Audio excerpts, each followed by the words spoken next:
It's so many guys out there. We don't want to stay loving. The drama continues as always. We just had a present, but you want it to be true. You make it true. But you get clicks, but when you go personal, what's really going on?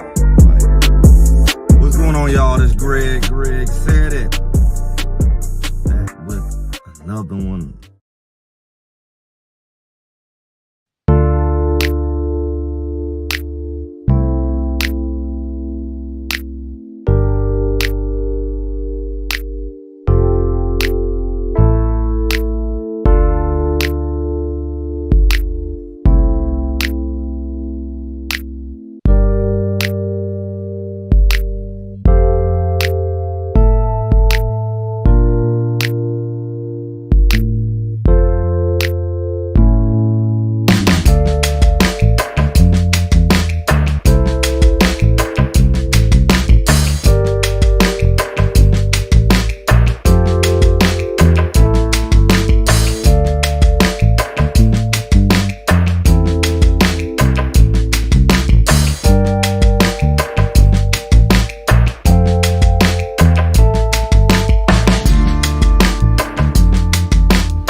What's going on, y'all? What's going on? My little plug.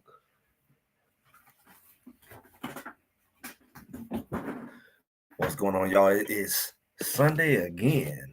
Shout out to everybody in the chat. Let me know where y'all are. Where you from? This is Greg. Greg said it. I want to give acknowledgement to our sponsor here. Look at defeatcable.com.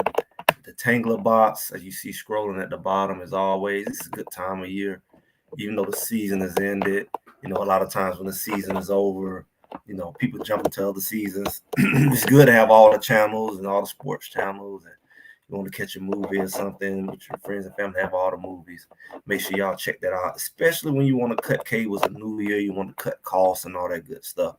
You want to go ahead and pay that one-time fee, get you all the channels, over 10,000 channels, almost like 100,000 movies, TV shows, all that good stuff.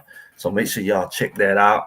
If you are in the market, defeatcable.com. What's going on? See some of my norms here. Ladybug. Shout out to Ladybug. Miss Selma. What's going on? I always hear NY finest. What's going on at NY, of course? What part of NY is that? NY. Memphis 10. Brian out of Memphis. We got people all over. We got people in New York. We got people in Memphis. We got people in, of course, a lot of people and some people in Atlanta, different areas of Atlanta. Always checking. It's always good to know what people are. I forget. Miss is that Felix? Shout out. Appreciate you coming through. Appreciate y'all being here.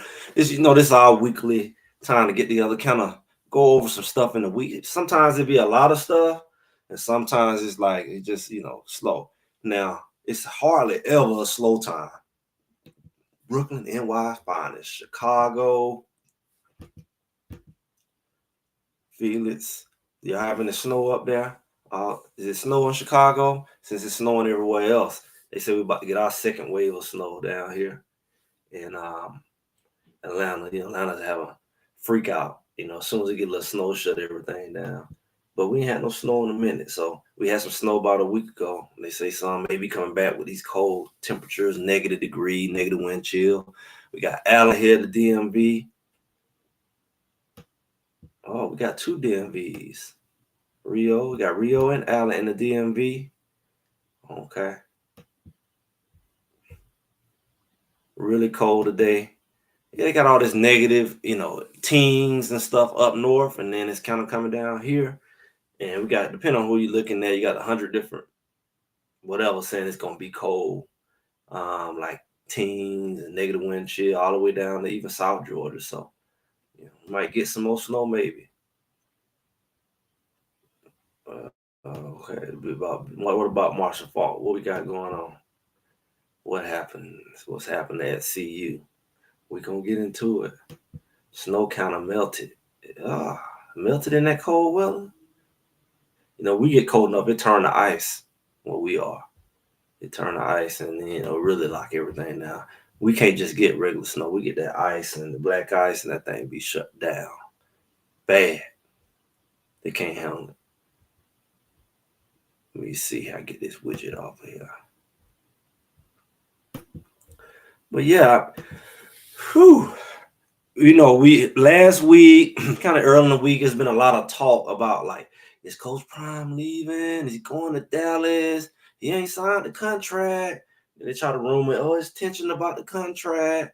And multiple things could be true.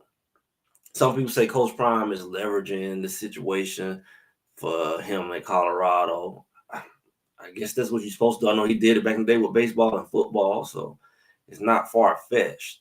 But it could be something deeper.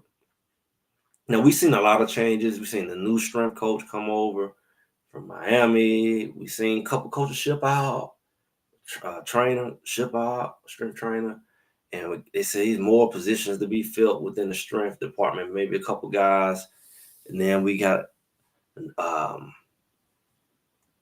kind of like a duo replacement on the offensive line and no real big name, but time will tell what that looks like. Coach Prime is giving a lot of people opportunity to put themselves on the map, name or no name, right? Because everybody don't have credentials, and they may have like a reputation, like we seen with Coach Sapp, gave him an opportunity to come in like as a GA. So, we don't know we're gonna get big names all the time, but it's always possible. And when you're waiting around, how Coach Prime do things, he's gonna do things in a big fashion. So I know somebody was asking in the chat, making comments in the chat. It's some big moves being made by Colorado that's kind of scary. It makes sense. And it makes people kind of like have to step back on the whole, is he leaving thing? Why is he still building? Because, that the first kind of quarter is okay, it's over. You got another cycle coming. Maybe some people from the playoff moving around a little bit. I don't know. But yeah, and they say another gold jacket coming to Colorado. It's been pretty much thrown out there. It's been pretty much confirmed of a Marshall Faulk. That's the big news of the week. Outside of on the back end of the whole, Coach Prime, is he leaving? You get Marshall Faulk just to slap people, just put them back in their place. Like, don't get it twisted. And when you look at what that looks like, you bragged about, okay, we got a gold jacket on our staff. Then you say, okay, we got 2. Now you got 3. And not only do you have 3 gold jackets, that's not including like their overall NFL experience as players and as coaches. You got NFL staff on there who coach at NFL level, and then you got NFL guys who played. And Colorado always brag about that, and it just make a lot of people jealous. And they say, what does that show? Make people want to beat you. Because 1, I beat the best. 2, I want to show you that means nothing, right? But then when you say you got 3 gold jackets at 3 different positions, right?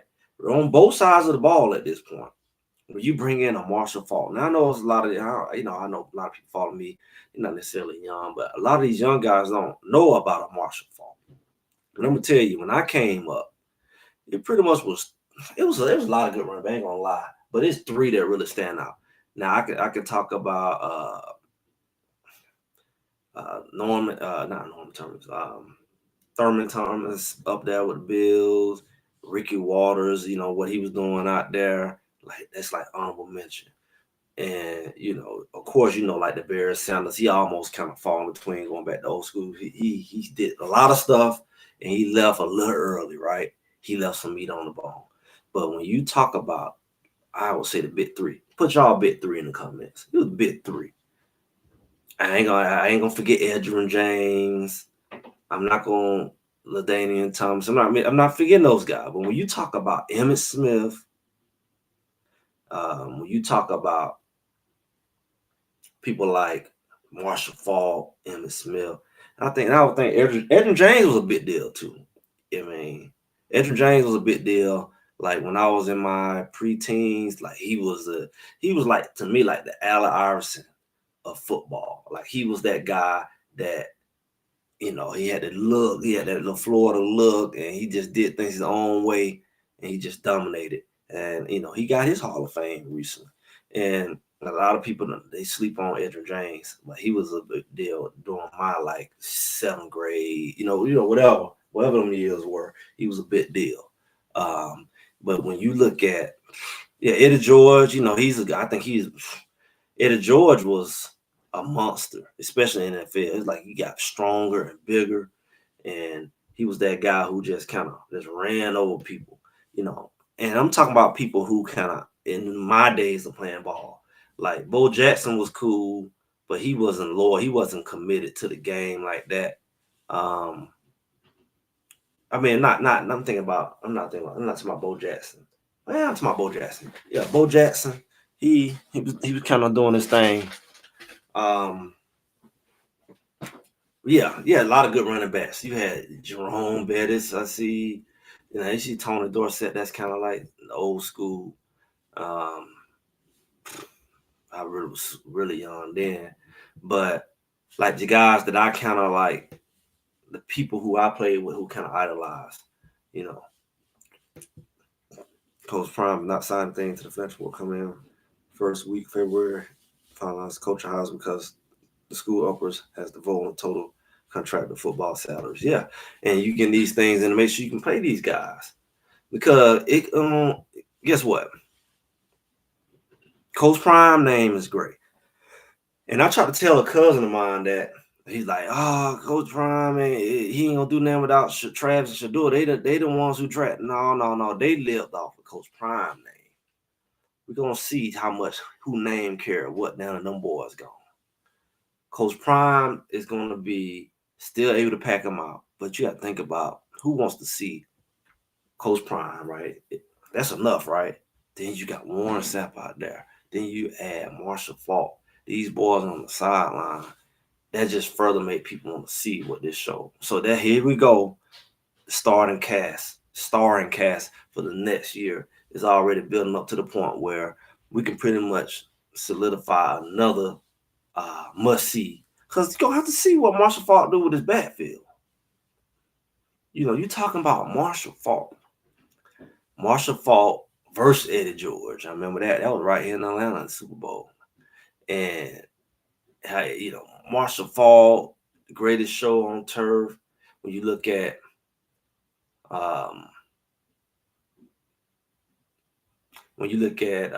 Marshall Faulk, Torrey Ho, Isaac Bruce, all them boys, Kurt Warner, that was just that combination. That offense was just crazy. Yeah. Big Kev asked me, what he say? You didn't idolize Bo Jackson? I remember Bo. I mean, Bo had the commercial, Bo know, but you know, Bo kind of leaned, he did the opposite of what Prime did. Bo Jackson kind of leaned toward baseball. Him and Prime both did, but Prime, he leaned more towards football, and then he kind of did baseball on the back end. I mean, he did more football than baseball. That's one of his regrets. Bo Jackson did the opposite, especially once he really got hurt. But Bo Jackson did the baseball season, and then once the season was over, he jumped in and did the football. So he left a lot of meat on the bone. He did his thing, but he wasn't committed to football like that. And again, that was kind of like, I don't put Bo Jackson in the same with Marshall Faulk. Look at the accomplishments of Marshall Faulk. Bo would have to be committed. Marshall Faulk pretty much had a record to pretty much everything significant you can imagine, from passing yards out the backfield to the number of yards in the game to you name it. Marshall Faulk. You compare Marshall Faulk stats to Bo Jackson. It's not a comparison. The first RB to win since my Sean Alexander had that one great season. You say one great season.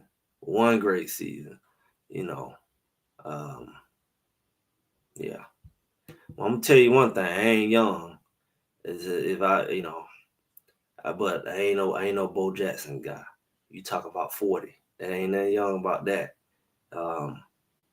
Like I say, Bo Jackson, he probably could have been that guy, but he did his thing, but he wasn't committed to that. Run out. We need to run an offense similar to the Commanders. Yeah, I saw that.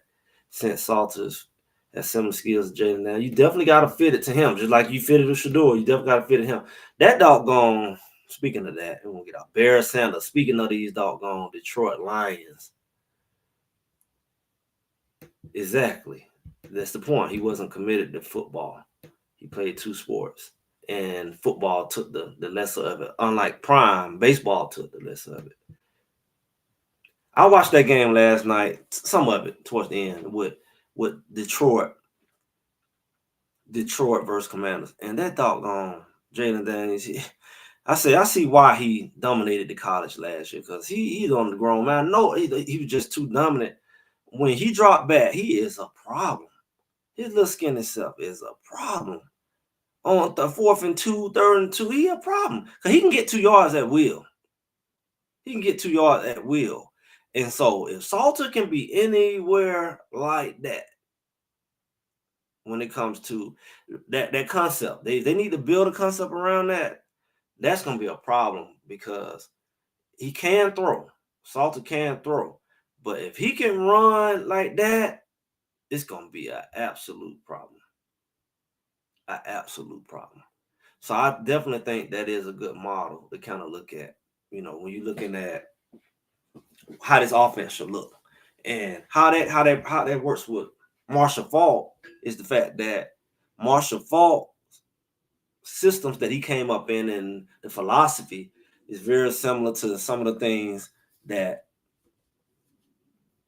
Sherman was groomed in. So they have a understanding. Now, I don't know their familiarity with each other, but I know the school of thought is similar, and him developing those running backs to be more efficient when it comes to the blocking schemes, when it comes to catching the ball out the backfield, and being more versatile. Even if you mixing them in, using some different stuff. I don't care if you use 3 running backs, it's going to allow Colorado offense, because you got to think about it. People always talked about Colorado being one track, one dimensional.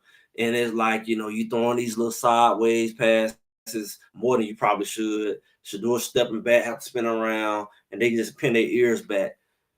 And to me, they really wasn't one word about a running back doing anything but running up the back of the line. There's no real, it wasn't a lot of motion. It wasn't really a lot to really make the matchup nightmares that we've seen other schools probably do with us, especially with the wheel routes and stuff. None of that really working that linebacker and making worry about their running back, other than just running past them to get to the quarterback and sacking them. But also the tight end component is using the tight end, having a tight end in this system. It's going to just make. I'm gonna be real with y'all. Now I don't know about the numbers or the individual numbers, but far as the ability to play against and stop, if this thing is done right, this offense could be more dangerous when you look at a proper usage, a proper scheme, where you can run the ball, your running backs can be used in a similar way like how we seen with Marshall Faulk. Marshall Faulk was just all over. He's very scatty, all over. He was fast. And you get him out of open field, it's a problem. And if we can get some running backs, I think Hood can be the type like that. Get these guys that can kind of chip off a block and get some screenplays going, get some things going to make people think twice by pinning their ears back and running to get the quarterback, especially a quarterback who say, you run too far upfield, I'm going to run right past you the other way. You better come under control. You better take the right angles because I'm going to expose you. If I see y'all coming too hard, because a lot of times college players are not that disciplined. Like a lot of college players, they run too far upfield, especially the edge rushers, and create lanes. Your tackles sometimes get overbearing and forget the gap assignment because they think they're so eager to get the quarterback. A lot of times that can open people like Salter or like we've seen with Daniels. It's a problem because he's going to expose the lack of discipline in your front five. I mean, whoever, how many you bringing, y'all better come correct because I'm gonna read it and I ain't scared to run it, especially on third and short. The worst thing last year, they had a lot of things, but one thing that I didn't like a lot about Colorado this past season was their lack of ability to convert on short yardage. Whether they was winning or losing, I remember they beat the mess out of Arizona. And they could have scored about 3-4 more times. They got in the red zone and couldn't convert on short yardage. But you bring up Daniels last night, that's all they did to doggone Detroit. Detroit, that's everything. Every time they was third and short, fourth and short, they was converting. Even though Detroit was able to fight back at times, but they could not get them boys off the field. It reminded me a lot of when Colorado played Kansas. Kansas controlled the doggone ball the whole game because they could not get Colorado. Even if Colorado got them in third and short, even if they got them in a goal line or third and fourth and goal, whatever, they couldn't stop them. Colorado has the ability to be that. Now, they say win the Heisman. I don't know. I don't know him like that. That's a stretch. I don't know. Yeah, I mean, he's very shifty. If you run too far upfield on this guy, he gonna take advantage of you. And that's the good thing about having a running quarterback. If I see you coming upfield and you going too far upfield and I see light, and the other linebacker ain't stay his butt back, he ain't scraping, and they think they gonna just all be blitzing. We ran into that. Come on now. That's what happened to us. That's what happened to us with North Dakota State. That's what happened with us with Washington. I'm not Washington, Kansas State. The quarterback didn't get loose too much, but the fact that we had to focus on that quarterback, the running back had a field day. And the quarterback got away a couple times. It's like that quarterback, like you be undisciplined if you want to. Don't maintain your gap assignment if you want to. That running quarterback is going to eat you alive, and he's going to put a lot of pressure and frustration on your defense where you can't blitz him like that. Or you can't. And then you go to paying him too much attention, and then if that running back is dynamic enough, it's a problem. Don't have a running back. Maybe Hood. If I said it would have to be somebody like Hood. Hood he's good out the backfield. Hood can run, and he has a size. It definitely will be Hood. Auguste, I don't know. Auguste seemed like maybe. I don't know what his hands looking like. because again, we didn't get a full analysis. Augusta can seem like he can get out in the open. We also got Harge that I don't know if they figuring out how they're gonna use him or they're gonna use him on both. But he's a guy that you can get in space. He can be kind of like what we did with Dylan Edwards. So you got different pieces. They ain't got to be all in one man. That's why he's a Hall of Fame. You can't put it all in one man. You might have to use different people for different aspects. Yeah, he was good for the Colts, but I mean, he was good for the Colts, but he made his name with them doggone greatest show on turf because they were so dynamic, and they used them in a way that really, really kind of like promoted him, especially as a full running back. Now the Colts were good, and I remember, you had Peyton Manning and all them, but they couldn't win the big game. They go to playoff every year, and then Edgerrin James ended up being up there, and they was good. The Colts had their time, but they couldn't win them big games until much, much, much later. Like Peyton Manning got his championship much, much later. But who they ran into? I think they ran into Brady all the time. But them doggone Warner and them boys over there in St. Louis, they were special. That was a special group. Yeah, I mean, it's showing that this dual threat thing is the thing now. Nobody respected it when Vic was trying to do it. They dogged Vic out. Yeah, you got to stand in the pocket. You need to be like everybody else. He was a dual threat. Now they embrace the dual threat. You look at, Lamar Jackson. You look at what Jaden Daniels is doing. You look at these other quarterbacks who are, you look at my guy down in Arizona. These guys who can run and throw. That's what everybody's kind of like want to see now. And you see that a lot in college football, especially in the Big 12. I think if anybody have owned the concept of dual threat quarterbacks, it has been the Big 12. I mean, the SEC quarterbacks, they not really both like that, except what we seen down at Alabama. But Big 12, most of their teams have dual threat quarterbacks. I'm not saying they necessarily so dynamic, but they embrace that. So like I said, it'll be a good fit. And we're going to see what Lamar do, right? Somebody asked about JuJu rolling over. It's not about JuJu rolling over. It's about development. It's about having the opportunity to have a dual threat quarterback. I'm not saying that JuJu won't even get in. It'd be smart to mix him in, maybe even have a dual quarterback system. But to have a dual threat quarterback, one, you got to have a JuJu, because all these teams that had dual threat quarterbacks, their quarterbacks got hurt. Name one of those teams in the Big 12 who at one point the quarterback didn't get hurt and the season had to go on until they came back. Kansas, they went through a period right before Colorado when their quarterback came back and went on a run and won those games. He was out. Iowa State, I believe, quarterback was out at some point. Texas Tech, Cincinnati, TCU, I ain't really covered them, but I know they had a quarterback that can run some. We seen that in all of those teams. And you saw what happened in Utah. They post-self, they just had a quarterback fiasco. And we seen even Oklahoma State trying to figure it out. And their other running back they put in was a little more able to run, but he couldn't throw. So they had neither.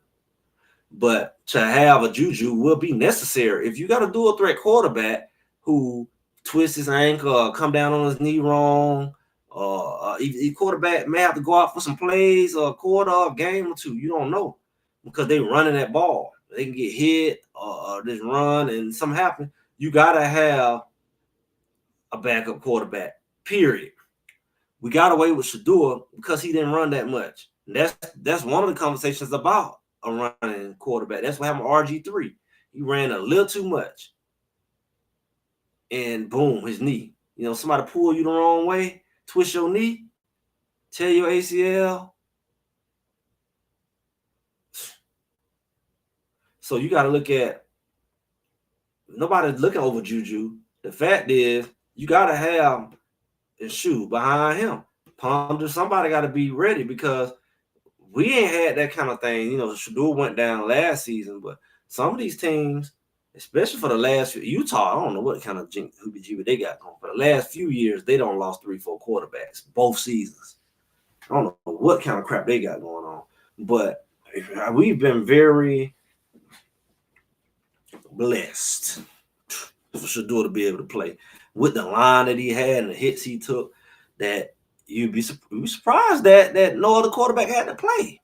Outside the last game and a half last year, Shador didn't really go out as much. He got hit, but when you got a quarterback who's running like that, you better have JuJu ready. You better have Ponder ready. You better, and all of them better be ready, because that quarterback running, he's bound to something gonna happen.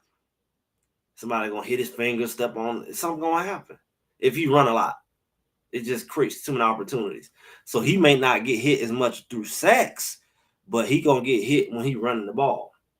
It'd be cute while it lasts, but you always holding your breath. Somebody not to come down on you the wrong way. Somebody not to step on your hand. Your helmet don't hit somebody. Your throwing hand don't hit somebody. I think with JuJu hurt his fingers in high school. What was it, semifinals? I'm trying to remember. He threw the ball and it hit somebody's helmet or something like that. His hand fingers broke or something like that. You don't know what you're gonna run into, but you better have a quarterback unless you're ready to flush your season down the drain for the 2-3 games when the guy out. You gotta have good coaches. It ain't nothing about no lay down. Nobody want no one quarterback. We done with that. We had that with Shador when we were like, boy, we got all this depth, and we ain't even want to talk about it because it's taboo to talk about the fact that Shador, as soon as something happened to him, we done. And you hold your breath and you wish that don't happen. But we know if somebody else had to get in, our season would have been kind of down the drain. So it's good to have a good quarterback competition. Nobody wants that. We seen what happened people's season when that happened, when there's a big gap like that. All dual threats. Jerry Allen, yeah. Hurts is another one. Hurts. But even Hurts don't got hurt, right? He got hurt this season. So you gotta have your stuff together. I know they smarter than that. Let me switch this up. You see Stafford, the only pocket passer left in the playoffs. Stafford. And we see what happened with Detroit last night, right? San Francisco. We got somebody from San Francisco. The world has been falling since 18. Yep. Sunfire Brown. Yeah, he better have all the cockiness he can. He gonna need it. But I mean, yeah. Running quarterback, he better get in that weight room good. Look at Jalen Hurts. Jalen Hurts ain't no little dude. He don't been in the weight room. You gonna be that guy. I remember Russell Wilson used to do a lot more running back in his day. But look at their bodies.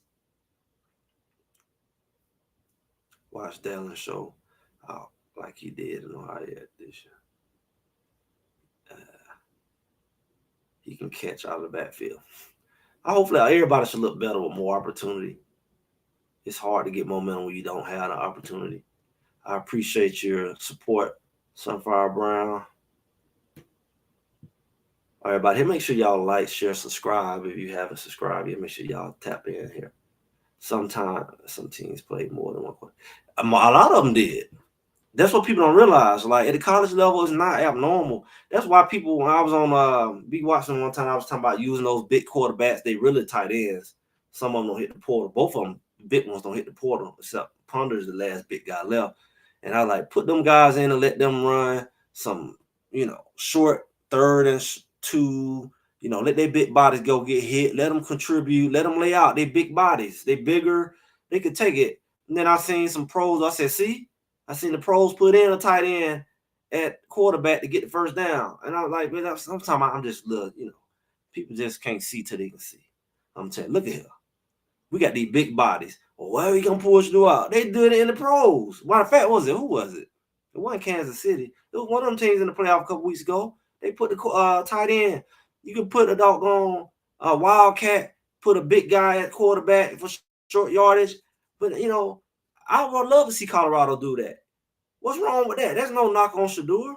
That's just giving some diversification and allows some people to play different roles on the team. Put a big body again. You got it there. Don't be prideful. Put that big boy in at let him run a little wildcat every now and then, just to throw the defense off. Give him something else to scout for. That's what I wanted to see. Run 2 quarters. I mean, like I said, North Dakota State, the only game they lost was Colorado. And people say they barely lost. Colorado played with them. But they ran 2 quarterback system. A lot of these teams run 2 quarterback system. Georgia Tech ran 2 quarterbacks. They really should have beat Georgia. But they got too cute for their own good. They should have beat Georgia. And Georgia, you take the game. No, you take the game. No, you take the game. No, you take the game. That's how they played the game. The reality is a 2 quarterback system is not necessarily, some people say you got 2 quarterbacks because you don't have one. Well, that may be true to an extent because you got the fact that this quarterback may throw better than the other one or whatever. That may be the reason why you do it. That's fine. But the reality is it can be a confusing thing for a college player that got the game plan for 2 quarterbacks and not knowing who's going to be in. We seen that in UCF. We seen that in a lot of teams where the quarterback was hurt or where they were struggling. They were throwing people in. We see Oklahoma State, of course, they were struggling. We seen Utah, though, of course, they were struggling. But it was multiple teams that we seen this year that we didn't know which quarterback was going to play. I mean, I think when we played Baylor, they didn't know which quarterback was going to play, and then one got hurt or something like that. It's good to have that option where it's almost like they're almost on the same level. We haven't experienced that in the last couple of years where we could say, well, Shedeur don't play, we good. And the other guy just good. Maybe do something different that Shedeur don't do.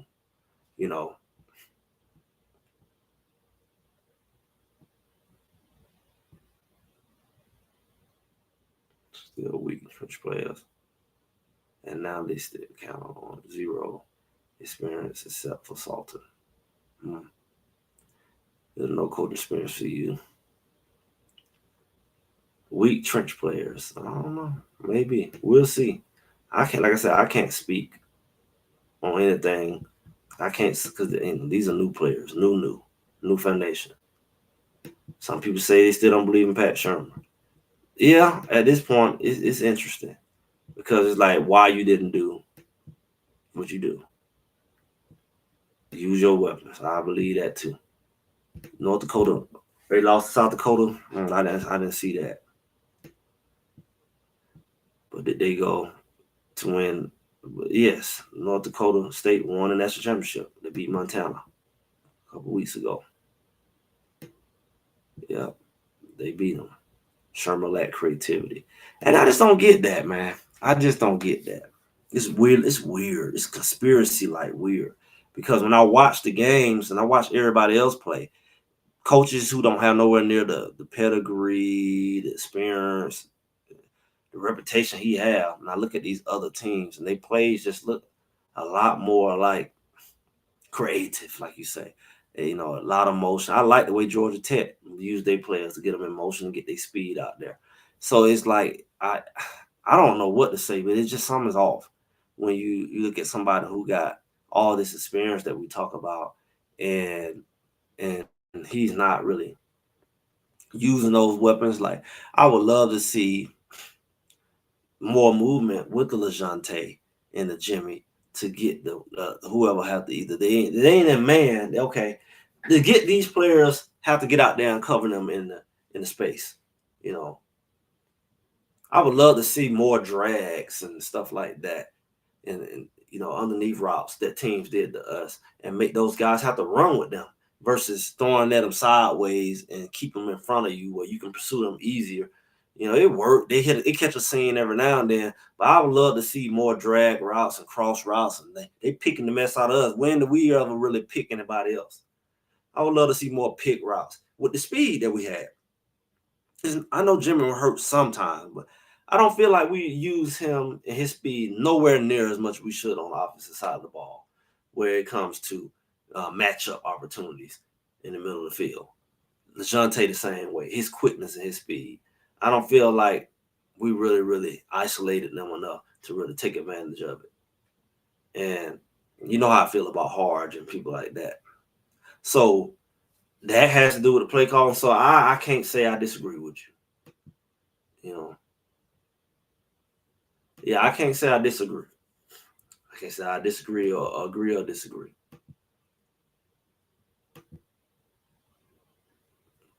Yeah.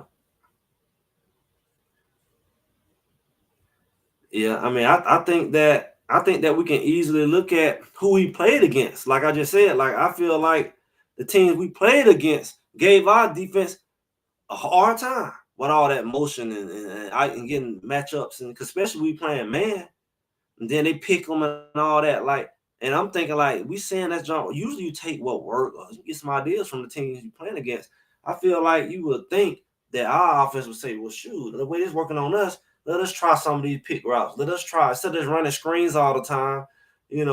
Like take some out of the other team's playbook. They pick the mess out of us. They running these drag routes for the last couple of years, and it works. But it works on college level because if they don't be disciplined, it's gonna be there.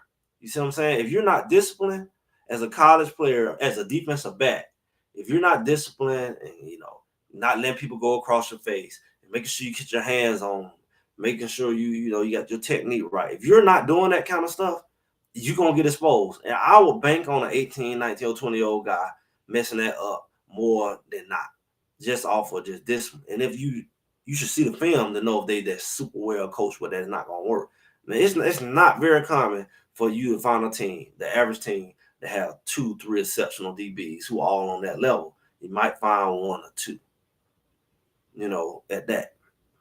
And so I feel like we didn't really expose or make other teams show that they could stop our speed and the quickness of our receivers. Because all we did was run these little straightforward routes, or these just little hitches and the sideways. And it's like, okay, the DB right there, okay, our receiver may get a good block on, he may not. We want the line to get out there on some of them. And it's like, we're not playing to our strength because you still in front of the defense. You're not. I don't have to be the fastest guy to keep you in front of me. As a linebacker, as a safety coming down, all we got to do is play disciplined football. Gap, not gap control, but lane, running our right lanes and stuff like that. I'm in a better position to get you there. Then I have to run down the field with you and chase behind you on a drag route. So we kind of like bail teams out schematically in the simplified plays. Running backs rarely ever coming out the backfield to get passes and stuff like that, or to come out the backfield in motion, or come in the backfield for motion. We just want to. Was it? That's a good question.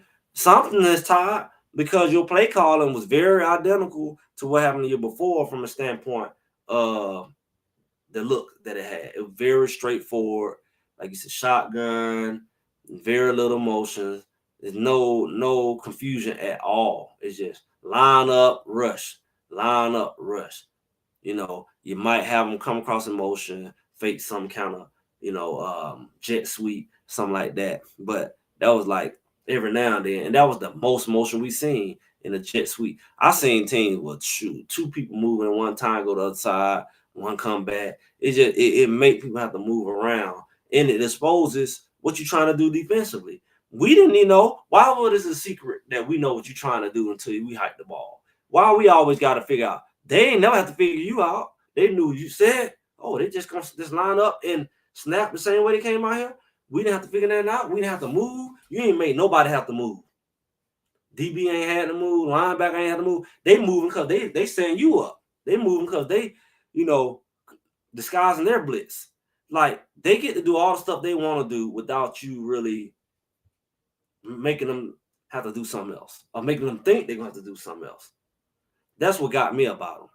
Like, while you doing all that shifting around, I'm going to throw that off by my movement.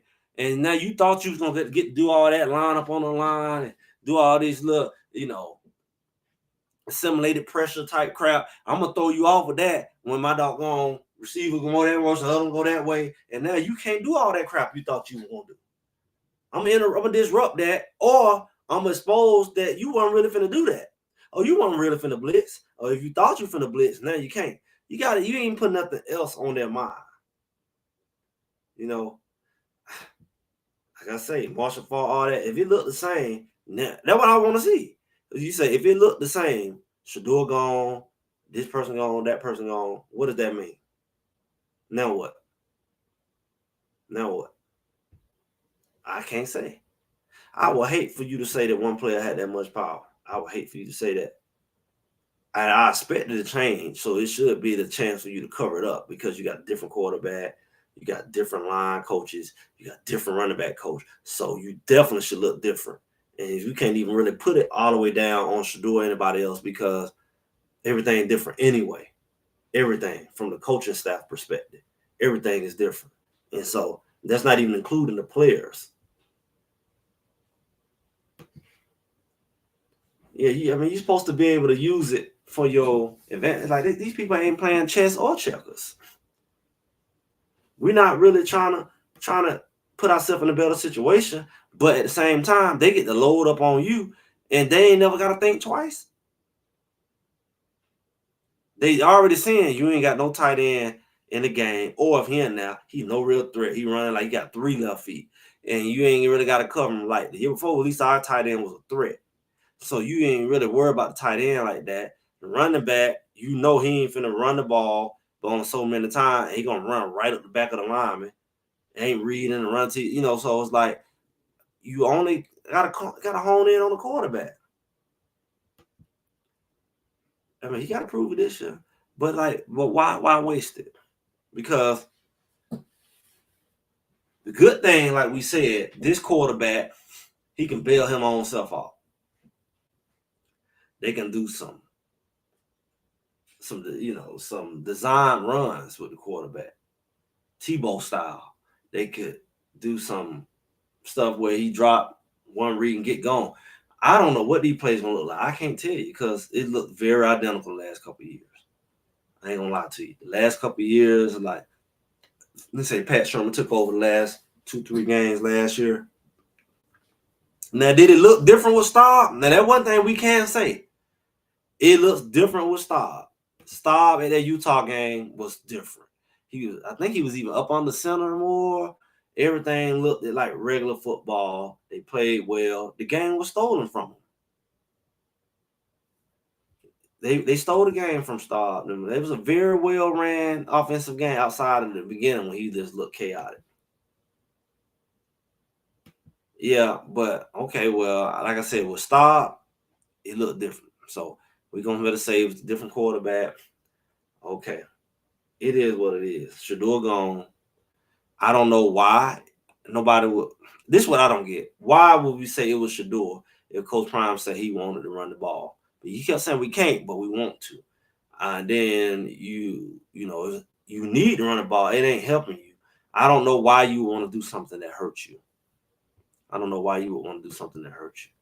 Yeah, it was it looked very like you was a JV team, a scrimmage, a practice. It looked like a game, and then it looked like you belong. You get to the bowl game and play like that.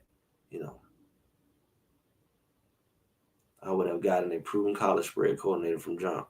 Man, issues too low. Well, I mean, the thing is, he got a guy on the staff that could do it because he did it at Jackson State. You see, we got a coach on the staff who could do it and move from receiver to tight end. And I believe the air raid system would have been a better fit. Should have already done it. And we had a 1,000-yard rusher, well, one very close behind. And I believe that system would have worked. I don't know why. I don't know the politics of it. I don't know why it keep going on. Maybe it's go with a name. I don't know.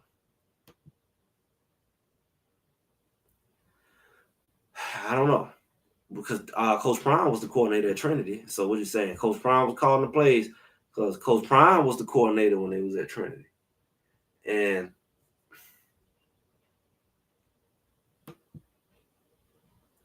film analysis showed the offense what should do it.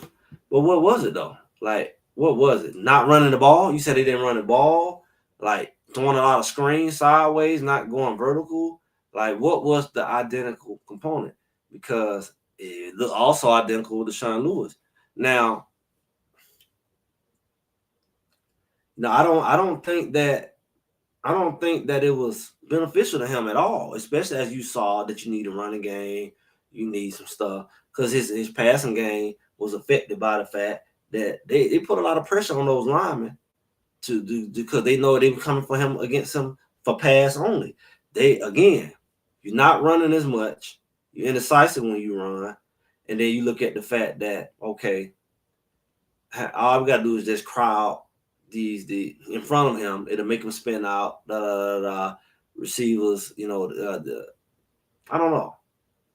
I don't know, but it was a consistency in the fact that over the last couple of years, when teams did certain things, when it comes from blitzing, no matter who the line was, that it had the same issue.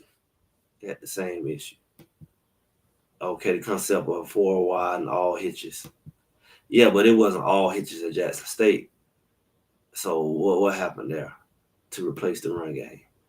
And I think he kept saying we can't run. Maybe they did replace the run game because they didn't respect the run game. But my question is, was the run game a personnel issue on the staff? Was the run game a personnel issue on the line? Or was the running game a personnel issue in the backfield? Like, why couldn't you run the ball? Because I know Hankerson, maybe got more carries and that made the difference, but Hankerson went up there to Oregon State, did over 1,000 yards. So you get enough carries and you decent, you should better get it. But my thing is, they refuse to get the carries. Now I do believe that in some cases, Shador with RPO and audible stuff like that, he will change the plays. Now, can I say how often he did it? Can I point out when he did it? Not necessarily, especially watching TV copy. But what I will say is, I think he did play a role in it, but to the degree of not giving the ball, the play calling, I guess we'll find out how much it was play calling and how much was him. They say control the routes through hitch routes, lay down the receiver, and yeah, they want proof, huh? They want the link to this film analysis. The whole argument leaving for spring game hurt as well. Yeah, and you know what hurt? I'm gonna tell you what hurt. I don't say it 100 times. What hurt them more than anything is the fact that Amos big old behind went down there to ride the bench down there at Ole Miss. That's what hurt the running back room more than anything, because I believe it was set to do certain things, and then for them to have to get the running back room so late after all the ones who was there all spring and things like that, I think that kind of revamped their trust in that room because everybody was new. I mean, Welch was still there, but I think Welch ended up getting hurt early and stuff like that. So it could have been some factors that threw off, even if they wanted to do it, it just wasn't able to do it. That's what I'm thinking. Maybe some of the things threw them off. Maybe every time they felt like they want to do it, something happened. I'm not there,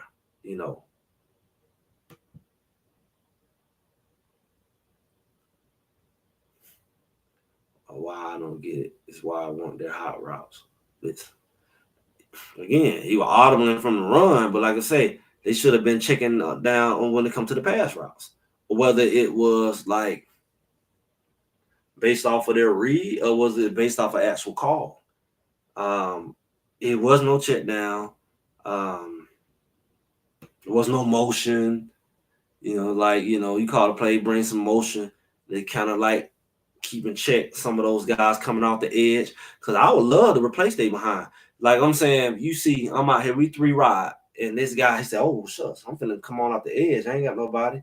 And I like see somebody come in motion right there and maybe make him think he gonna chip and then come right there where he is. Boom, that's your hot route right there. Because they got all the linebackers on the line, or whether they either coming or whether they faking like they coming, they better stay behind back. Because that person coming motion jump right behind him. By the time he get back, it's a wrap. It's a mile between him and between that D line and where that back at and that safety, But if you running everything in front of people, safeties can cheat up because they seeing you running all these short routes. They not worried about getting beat deep. You see what I'm saying? So you're not really benefiting. Okay, you got 3 wide. They all running short routes.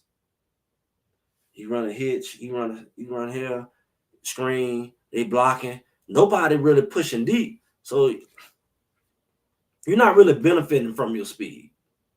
So that's when I talk about scheme. The scheme definitely has to grow up, if that makes sense. And free reign to check. Yeah, I mean, I'm sure. I mean, he had free reign to check out of certain stuff, especially with RPO. But I'm saying like the play calling from jump, he shouldn't just be able to change the whole everything. We look at from how they line up, he ain't checking from much.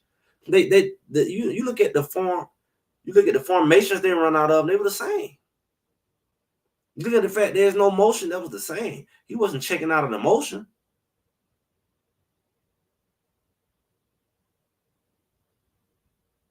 I mean, he didn't use the P only, but he just, when he did get a ball, it probably was the wrong time to give it to him, or it just the momentum went down, or it just didn't give him the ball enough, and it all equaled into a piss poor running game. And that's what you want to avoid. That's what you want to avoid. 15 times in a row. Well, again, we will see. He's saying that it's the scheme from Trinity, when I'm saying that the scheme from Trinity, you saying it's Coach Prime calling plays, because Coach Prime, when he the offensive coordinator, so it's like, so you saying Coach Prime is calling the plays or giving you the script? I mean, what are we doing? What are we doing? And we will see one way or another if it was Pat, possibly Shador. I don't know. We will be able to put it all the way on Shador, because again, you got so many other factors that change. The offensive line coaches change, so the line may block differently.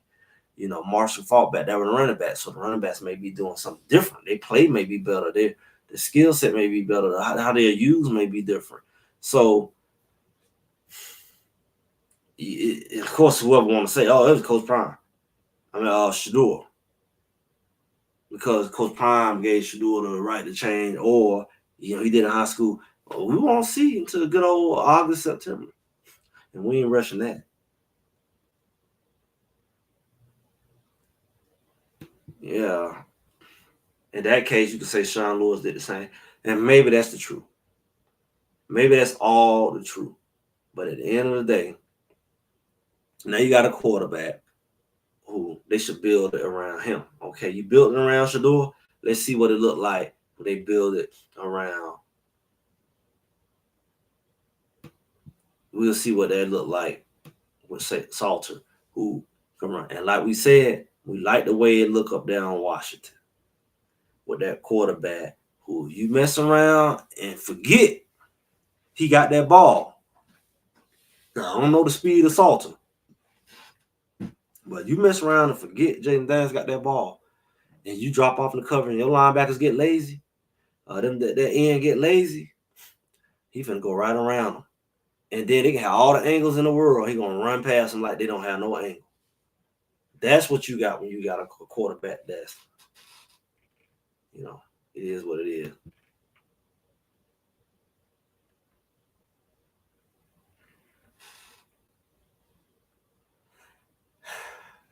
Yeah, but Jackson ran a lot of ball. They ran the ball a lot.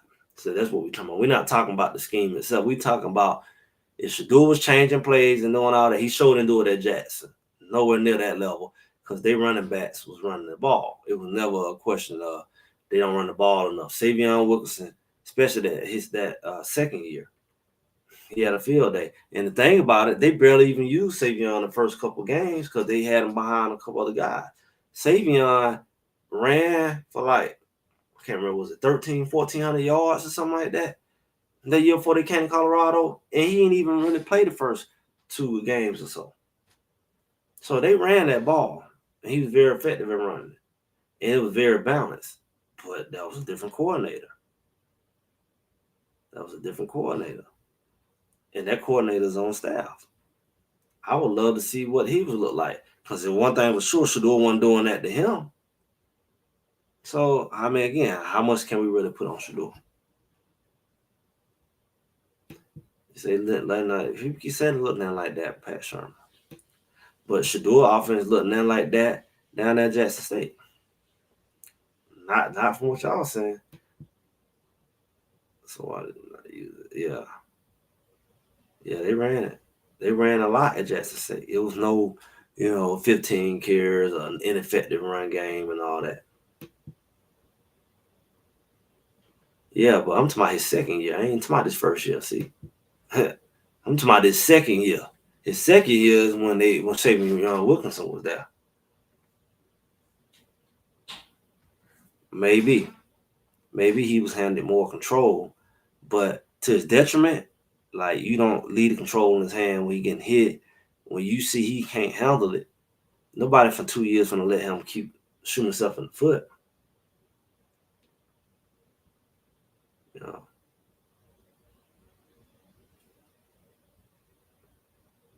know. I think that at the end of the day, this year is gonna prove a lot for Coach Prime. It's gonna prove a lot for Shador, because Shador is going to have to go and show his analytical ability, and how will he handle that at the next level, especially if he get a starting position or if he's able to earn a starting position. I think all of this is going to show, because you're going to see the pattern. If he do the same stuff up there, then you're going to say it should do. If Colorado do the same stuff, then you're going to say it's Schumer. Or maybe you're going to still blame Coach Prime, even though he's not doing it for his son no more. And if Coach Schumer do something different and they tailor it like they should to Salter, you're not going to see none of it, because you're going to see a running back that's running, a quarterback that's running, and then a quarterback that's throwing. So right now, we all just speculating. I'm not going to speculate too tough. I can't speculate what the season going to look like. I really don't know. I was able to do it last year because I knew the players. I don't know Salter like that. I see a couple of films. I don't know what he's able to do. I know what Shador was able to do. So I knew Travis would do whatever he was able to do. I don't know what these guys can do. And that's what's going to make this season very interesting, because in due time, we're going to figure it out. We're going to get to see some more throws in the winter and then the spring. And then we're going to see some well-off footage, and we're going to be able to make more analysis. But in between time, we just only here to speculate, see the news as it comes. Hopefully, the ink dries when it comes to Marshall Faulk and whatever Coach Prime need as far as his contract, or else all of this is going to be irrelevant. So we shall see. So with that, y'all, I'm Greg said it on this nice Sunday live. Make sure y'all like, share, subscribe. We got inspiration, motivation coming up. We got some stuff throughout the week. So make sure y'all are tapped in, because as always, there's more news going to come. Rumor or not, it's going to be something. And we're going to have a chance to talk about it. So with that, y'all have a good rest of your day, MLK Day, all that good stuff. Hopefully it's not going to be too snowy and cold. And I'll be talking to y'all soon.